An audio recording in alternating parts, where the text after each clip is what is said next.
জবাই সম্পর্কিত একটা গুরুত্বপূর্ণ মাসালা, যেটা আমরা অনেকেই এ বিষয়টা গুরুত্ব দেয় না, সেটি হলো একটা জায়গায় যদি অনেকগুলো গরু থাকে অথবা ছাগল থাকে, আমরা একটা পশু শুইয়ে দিয়ে আমরা ধারালো অস্ত্র দিয়ে তার গলায় যখন আমরা জবাই করি, আর একটা পশু তাকিয়ে তাকিয়ে দেখে।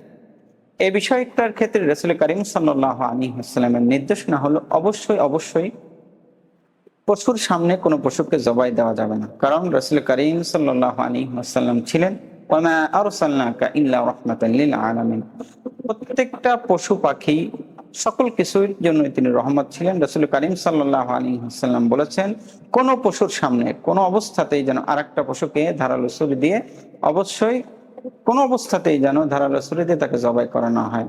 এজন্য আমরা যখন জবাই করব, বিসমিল্লাহ বলে জবাই করব। অবশ্যই বিসমিল্লাহ যদি কোনো ব্যক্তি ইচ্ছাকৃতভাবে ভুল বলে অথবা না পড়ে, তাহলে কিন্তু কোরবানি শুদ্ধ হবে না। এজন্য বিসমিল্লাহ বলতে হবে। পাশাপাশি কোরবানির ক্ষেত্রে একটা পশুর সামনে আমরা যেন আরেকটা পশুকে জবাই না করি, এদিকটা আমাদেরকে খেয়াল রাখতে হবে। এবং পশুরকে জবাই করার সময় অবশ্যই যেন শরীর ধারালো হয় এবং কষ্ট কম পায়, এ বিষয়টা আমাদেরকে খেয়াল রাখতে হবে। পাশাপাশি জবাই করার পরপরই আমরা পশুকে একটা নির্ধারিত টাইম পর্যন্ত আমরা রেখে দেব, যেন তার রক্তটা সুন্দরভাবে প্রবাহিত হয়ে যায়। তাহলে কোরবানি শুদ্ধ হয়ে যাবে, আশা করা যায়।